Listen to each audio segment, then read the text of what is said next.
update ya, ada dua kasus. Yang pertama berkaitan dengan kasus rasisme, yang kedua adalah berkaitan dengan bakti sosial di beberapa lokasi bencana alam di Indonesia. Mungkin bisa saya jelaskan berkaitan dengan adanya sebuah screenshot yang berisi ungkapan rasisme itu ada di media sosial. Kemudian setelah dilakukan analisa oleh Cyber Bareskrim Polri sekitar pada tanggal 24 Januari 2021 bahwa akun rasisme tersebut ada di media sosial, yaitu di Facebook yang atas namanya AN, yang diduga mengunggah foto yang tidak pantas di sana, rasisme itu. Jadi dengan unggahan itu yang isinya bahwa adanya pernyataan dari Pak Natilius Pigai ya tentang COVID-19 itu. Kemudian postingan itu viral dan kemudian semuanya banyak membaca dan kemudian menuai protes.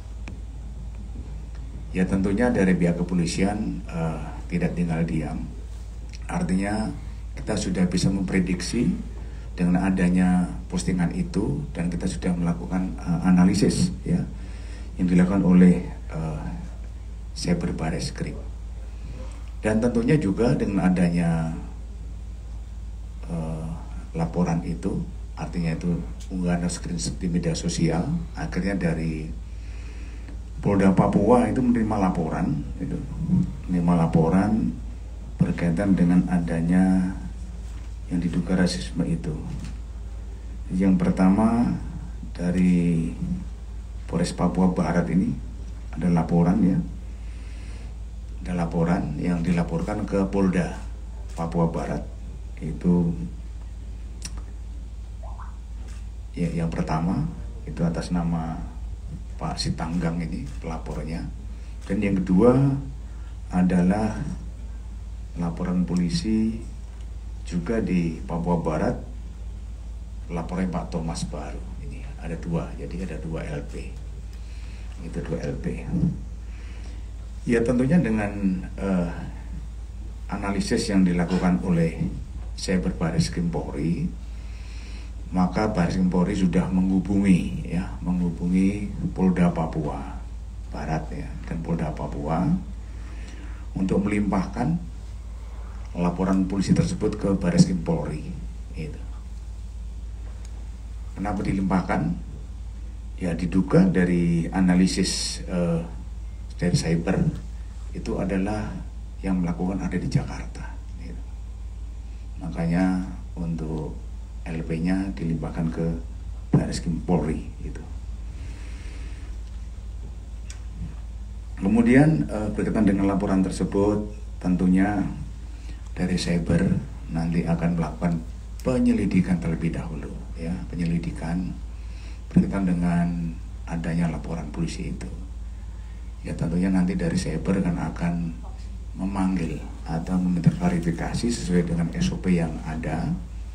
Kemudian kita juga akan memeriksa ataupun meminta keterangan dari para ahli dan juga keterangan saksi yang lain itu. Ya kebetulan untuk yang diduga mempunyai Facebook yang mengunggah tentang rasisme itu, hari ini sudah kita layangkan surat panggilan. Ini surat panggilannya. Ini, sudah dibuat oleh Cyber Bareskrim Polri untuk dilakukan pemanggilan. Ini tadi sudah kita serahkan kepada yang bersangkutan. Gitu. Ya tentunya kita nanti akan menanyakan ya, ataupun akan meminta keterangan apakah media sosial itu, Facebook itu adalah milik yang bersangkutan. Karena disinyalir banyak ya kita harus bisa memastikan penyidik itu, bahwa penyidik itu harus memastikan dengan ilmiah bahwa siapa yang mempunyai akun tersebut, mempunyai media tersebut, dan kemudian siapa yang melakukannya gitu. Tentu ini perlu keterangan-keterangan ahli, saksi ya, dan petunjuk. Dan kemudian juga pada prinsipnya bahwa dari Bareskrim Polri, terutama penyidik cyber akan memproses kasus ini. Jadi kami mengimbau kepada masyarakat ya, terutama yang ada di Papua, warga Papua, bahwa serahkan saja proses hukum kepada pihak kepolisian, terutama ke Bareskrim Polri yang akan menangani. Jadi salurkan saja aspirasinya kepada kepolisian setempat maupun kepada pimpinan-pimpinan di wilayah.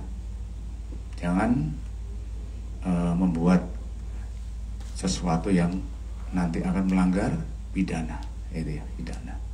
Percayakan bahwa kepolisian akan transparan di dalam melakukan penyidikan kasus ini, ya, itu di situ. Itu tadi sudah kami sampaikan ya, mulai dari kita adanya di media sosial ada screenshot, kemudian langkah-langkahnya sampai surat panggilan pun sudah dilayangkan untuk hari ini. Kita tunggu saja dan mudah-mudahan segera kita mendapatkan jawaban seperti apa pada proses penyidikan yang ada. Gitu. Itu teman-teman ya, yang pertama yang berkaitan dengan kasus rasisme. Gitu. Dan yang kedua, teman-teman melihat bahwa ada beberapa wilayah itu yang sedang dilanda bencana. Ya tentunya selain kita juga memohon bantuan doa kepada Tuhan, kita juga memberikan, dari kepolisian memberikan bantuan gitu. Bantuan ini diharapkan bisa mengurangi ya daripada saudara-saudara kita yang ada di lokasi bencana itu ya, terutama di Sulawesi Barat dan Kalimantan Selatan gitu. Jadi ada beberapa Polda juga sudah memberikan sembako, misalnya ini sembako ada 174.620 paket. Ini dari Polda-Polda semuanya kita data yang mengirimkan ke Sulawesi Barat dan Kalimantan Selatan. Ini dan ada uang tunai yang ini bisa kita kumpulkan sebesar 3,2 miliar, dan kemudian peralatan anak ini sekitar 12.000 dus. Kemudian ada perlengkapan itu baik tenda, tikar, kasur, genset, masker. Ini ada 12 juta yang sudah kita 12,7 juta. Dan juga obat-obatan sekitar 38.000 dus dan pakaian sekitar 42.000 dus. Itu untuk di Sulbar dan Kalimantan Selatan gitu. Dan kita juga ada di sekitar Gunung Merapi di Jawa Tengah. Kalau kita masih ingat ada erupsi ya, Gunung Merapi, itu dari Polda Jawa Tengah menyiapkan ada 1.432 paket sembako yang kita berikan kepada para pengungsi ya.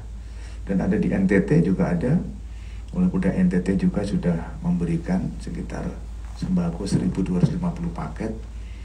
Ada juga obat-obatan sekitar 894 dus, dan perlengkapan tenda, tikar, kasur, genset, masker ada sekitar 56 dus. Ya tentunya kita berdoa dan berharap bahwa bencana akan segera selesai dan bantuan yang diberikan, bantuan sosial ini bisa bermanfaat dan bisa digunakan untuk saudara-saudara kita yang ada di sana. Ya semoga secepatnya akan selesai di dalam menghadapi daripada bencana itu. Itu teman-teman dua hal yang kami sampaikan berkaitan dengan update untuk hari ini. Ya mungkin ada pertanyaan lagi dari teman-teman media berkaitan dengan banyak menanyakan kondisi Pak Muhammad Rizik ya, yang kita sedang menjalani penahanan di Bareskrim Polri ya.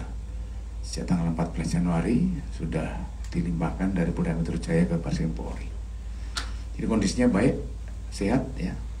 Tadi pagi sudah diperiksa oleh dokter, itu oksigen, kemudian suhu, kemudian detak jantung, dan kemudian tensi, semuanya normal.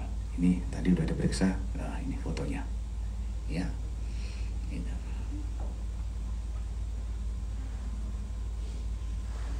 Oke, udah.